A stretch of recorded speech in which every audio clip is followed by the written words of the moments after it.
Happy New Year. It's raining where I'm at, so I've got rain gear on. I had a thought today to talk about the Druid situation. The 5th edition Druid, and by extension the 3rd edition Druid, has an identity problem. Is it a caster or is it a shapeshifter? Neither one can do both at the same time. And you have like features and power budget split between the two. Now, the Druid is quite an accomplished spellcaster. I've seen it ranked very highly on tier lists of classes. In 5th edition it is. In 3rd edition, actually, yeah, Druid was also a top tier class. I think ranked just below the Wizard alongside the Cleric. But it has, like, regardless of how strong it is, or how viable it is and how powerful it is, it has a problem with, like, what is this class about? What does it do? Why do you play a Druid? What is the central identity? I would argue that the Druid should be a shapeshifter. If I were rewriting the Druid, which I am, I would take away pretty much all the spell casting. You would have certain optional features to get back certain specific spells, but it's not going to have a bunch of spell slots, and it's not going to have like a whole spell list. It's going to get specific individual spells that are appropriate to the theme, talking to animals, etc.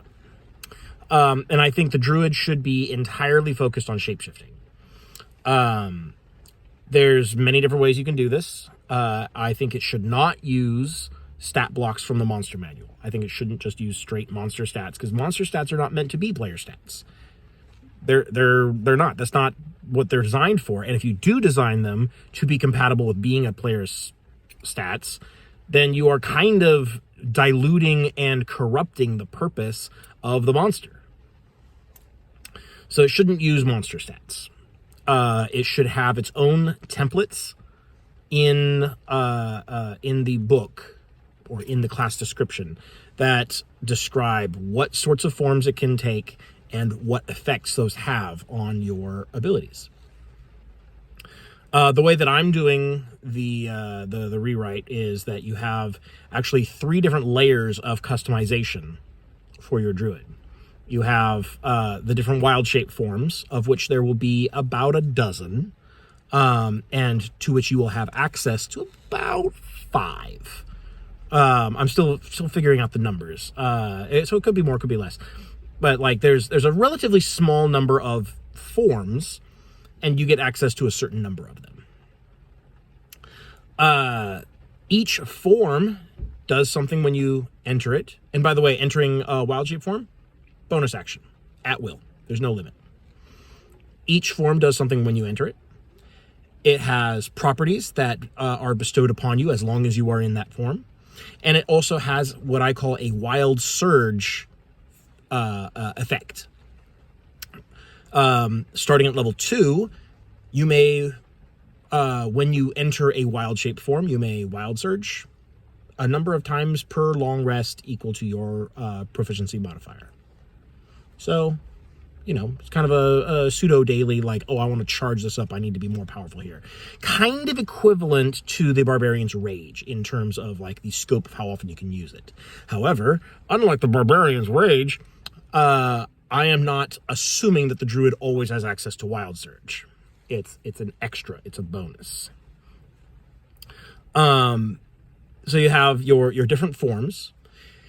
You have what I'm calling nature's boons, or natural boons, I think I'm calling it, which are your invocation-like features. You're going to get kind of a lot of these, and they're relatively small. Each one will enhance you either while you are in your natural form, while you are in any wild shape form, while you are in a specific wild shape form. Not all three, usually one of those. And those are where you're going to get some of your spell casting back. So there might be one that gives you like a couple of different spells from the Druid spell list that you can cast a certain number of times per day. And generally speaking, these spells can be cast while in wild shape, where normally you cannot cast spells while in wild shape. You can't wild shape. You can't cast spells while you're in wild shape because you cannot perform verbal or somatic components. And you also cannot wild shape if you are wearing predominantly metal armor. So your AC is going to be relatively low, but I'm compensating for the reduced survivability in other ways.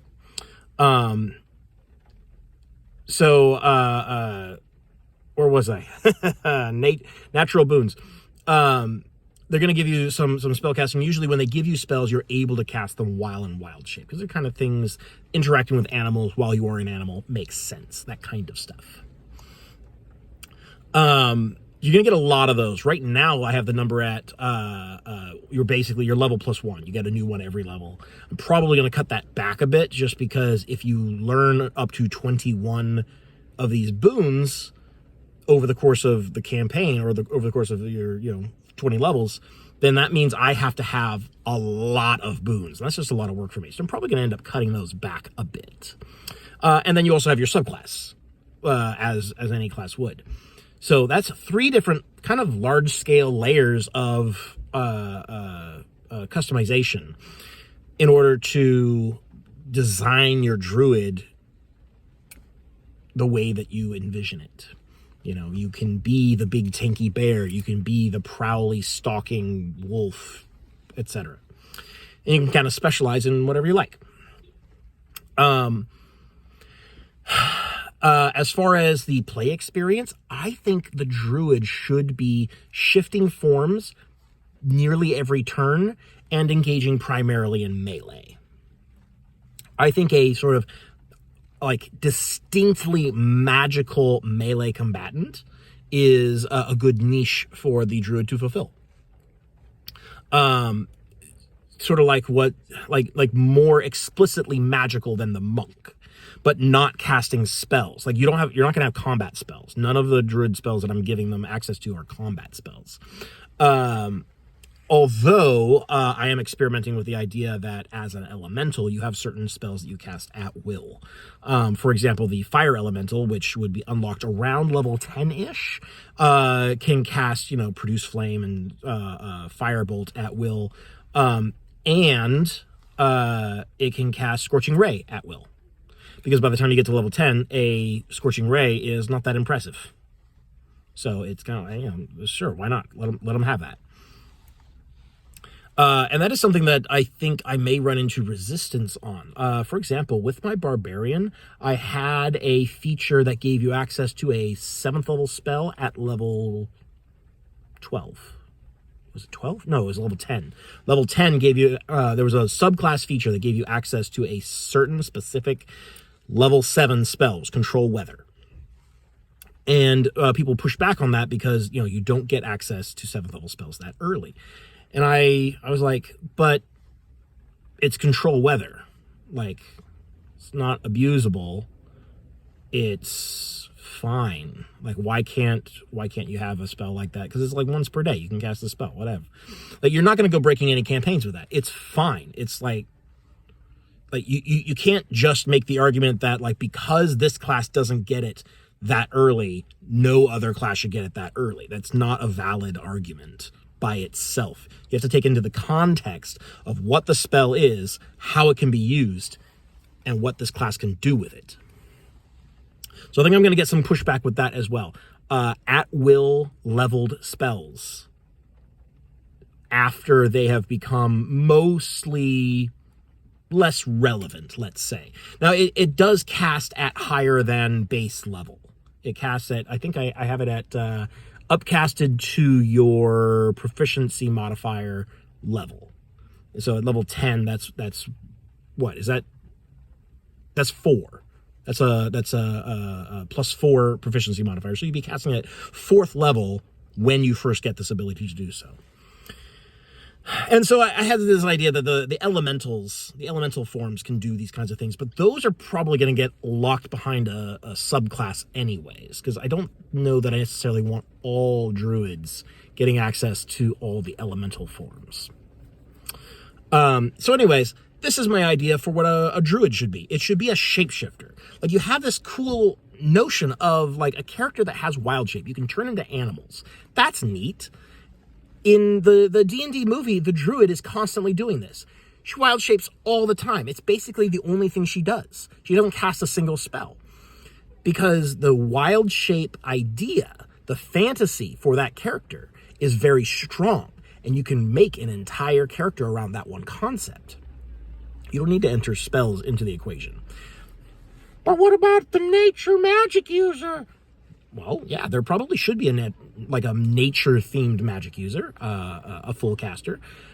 And if it's not the druid, I recommend the shaman, which is just the druid minus the wild shape and a little bit more focus on casting. Because the druid is a proficient caster.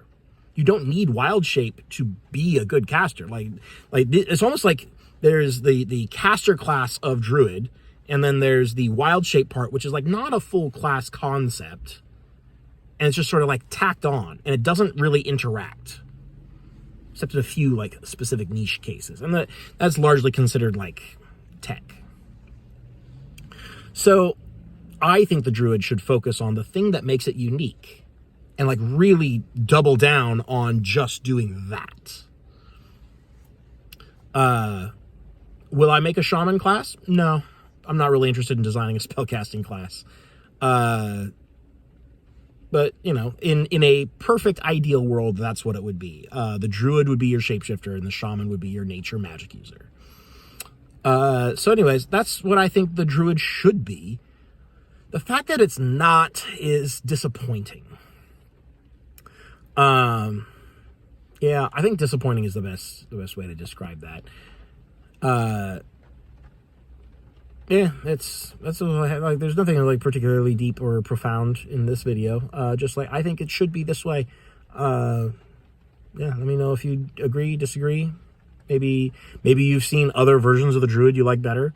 I don't think the druid's a particularly widespread character archetype, such that it appears in a lot of different games. Like Pathfinder's going to have it, obviously, because Pathfinder's just a D&D clone.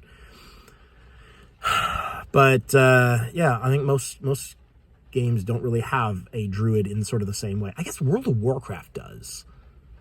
World of Warcraft druids are known for shape-shifting. And you can fully specialize in it. So like that's basically the only thing that you do.